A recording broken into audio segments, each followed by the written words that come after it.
लेकिन अब सवाल यह है कि आखिर सिलेंडर चोर कौन है, क्योंकि भागलपुर में जवाहरलाल नेहरू मेडिकल कॉलेज है। अस्पताल से ऑक्सीजन सिलेंडर के गायब होने का एक चौंकाने वाला मामला सामने आया। 30 ऑक्सीजन सिलेंडर वहां से गायब हो गए। ये सिलेंडर 10 अप्रैल से लेकर 15 मई के बीच गायब हुए। 10 अप्रैल के बाद अस्पताल में कोरोना संक्रमित कई मरीज एडमिट थे। उस समय ऑक्सीजन सिलेंडर की भी किल्लत थी, इसलिए हॉस्पिटल में भर्ती कई मरीजों के परिजनों ने खुद ऑक्सीजन सिलेंडर की व्यवस्था की थी। लेकिन उनके सिलेंडर आखिर कौन ले गया, सवाल यह है। सवालों के घेरे में JLN MCH।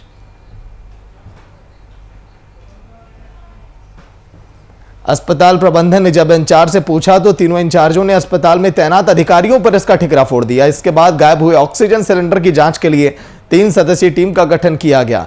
यह टीम सिलेंडर गायब होने की जांच में अब जुटी। हर एक पहलुओं से यह अब जांच करेगी। CCTV फुटेज और तमाम जो वहां पर सुरक्षा कर्मी उनसे भी पूछताछ अब की जाएगी इस पूरे मामले को लेकर।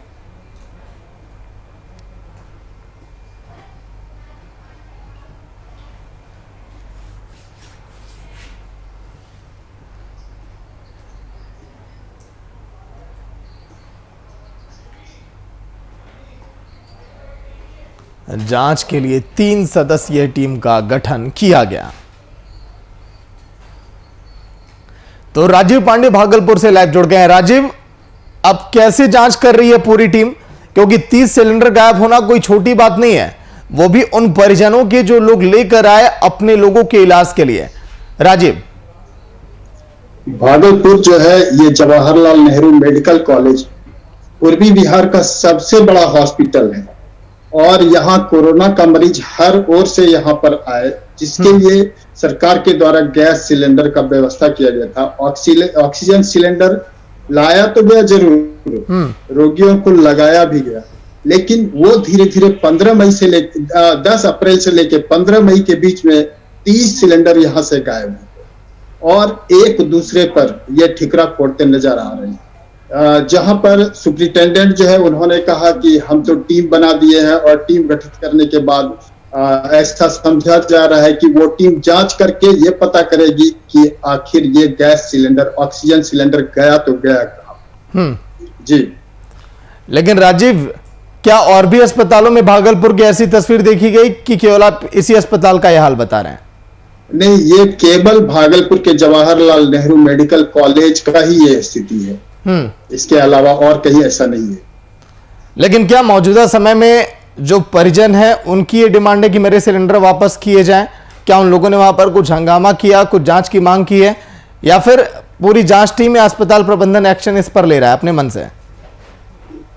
यहाँ पर जो है लगातार परिजन जो है वो हंगामा करते नजर आए हैं। एक आज से 15 दिन पहले जब एक ही परिवार के 5 लोगों की मौत हुई थी, तो उस समय भी लोग ऑक्सीजन के चलते ही वो 5 की मृत्यु हुई थी और उस समय भी हंगामा हुआ था। अभी परसों जो यहाँ पर जवाहरलाल नेहरू मेडिकल कॉलेज में हंगामा हुआ है वो भी ऑक्सीजन के चलते ही हुआ है।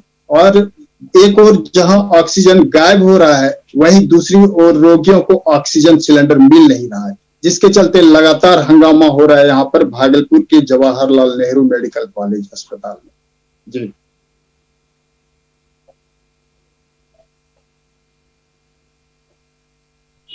उनका क्या कहना, कोई इनकी तरफ से बयान अभी आया सामने? किनकी तरफ से? जो जांच टीम जो गठित की गई है, जांच टीम जो है वो अधीक्षक के द्वारा गठित किया गया है और अभी तक कोई रिपोर्ट नहीं। जब आज हम लोगों ने उनसे पूछा तो उन्होंने कहा कि 1 सप्ताह के अंदर जांच रिपोर्ट अवश्य ही आ जाएगी, इसके लिए लोग जांच करने में लगे हुए हैं। कुमार दास फोन लाइन पर, अधीक्षक मायागंज अस्पताल भागलपुर से। बहुत बहुत स्वागत है असीम जी VIP न्यूज में। जी नमस्कार। असीम जी, जो तस्वीरें सामने आ रही हैं, जिस तरह से अस्पतालों में सिलेंडर के गायब होने का मामला, बहुत हैरान कर देने वाली ये खबर है कि आखिर कौन से ऐसे लोग अस्पताल में घुसे जो सिलेंडर वहां से लेकर चले गए? 2 बात है। पहली बात तो किसी भी मरीज को ऑक्सीजन के कमी के कारण जान जाना ये बिल्कुल बात सही नहीं है, क्योंकि हमारे यहाँ सारे ऑक्सीजन अधिकांश जो है पाइपलाइन से जुड़े हुए हैं, जिसका कि कनेक्शन जिस समय पिछले 3 सप्ताह जो है जो बहुत क्राइसिस पीरियड था जिसमें रोज जो है 30-40 सीरियस मरीज आते थे बिल्कुल हाँफते हुए।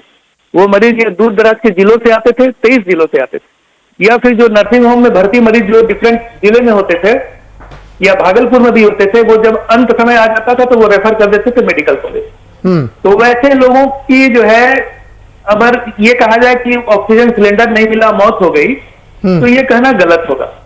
अब जहां तक ऑक्सीजन सिलेंडर की गायब होने की बात कही जा रही है, तो उस क्राइसिस के दौरान मरीज जो है खुद अपना घर से सिलेंडर लेके और लगाए इमरजेंसी में घुस जाते थे। वहां गार्ड भी उसको नहीं रोक सकता है, मतलब ह्यूमैनिटेरियन ग्राउंड पर, चूंकि उसको ऑक्सीजन लगा हुआ है और वो अपना बेड पर लेट जाता था, तो फिर उसको हम लोग ऑक्सीजन पाइपलाइन से जोड़ते थे। उस मरीज का अटेंडेंट तो अपना सिलेंडर लेके जाता ही था। उसी में कुछ सिलेंडर जो है इधर उधर हुए हैं, जो कि गार्ड को भी समझ में नहीं आया कि ये अपना सिलेंडर ले जा रहा है कि अस्पताल का सिलेंडर ले जा रहा है। एक बात। दूसरी बात क्या है कि जो हमारे यहाँ एजेंसी चलती है हर चीज की, जो है ट्रॉली मैन, मानव बल, ये सब बहुत सारी एजेंसी है, सफाई एजेंसी। तो जब ऑक्सीजन का क्राइसिस चल रहा था, उस दौरान जो है 1-2 सिलेंडर जो है रोज कम हो रहे थे। तो अब सब लोग तो मरीज को, क्राइसिस को डील करने में व्यस्त था कि मरीज हमारा ठीक हो और किसी तरह से ऑक्सीजन का सिलेंडर उसको मिल जाए। तो हम लोगों ने उसको किसी तरह से अवेलेबल कराया, जिसको जरूरी नहीं था और फिर कुछ लोग अपना घर से भी लेके आ जाते थे, ये बात सही है।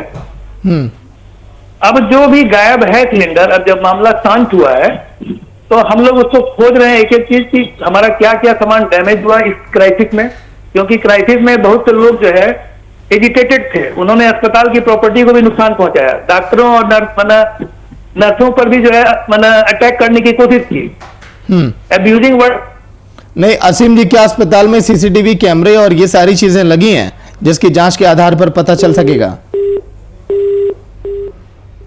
चलिए फोन कट गया। बहुत बहुत शुक्रिया असीम जी बातचीत के लिए वीआईपी न्यूज में।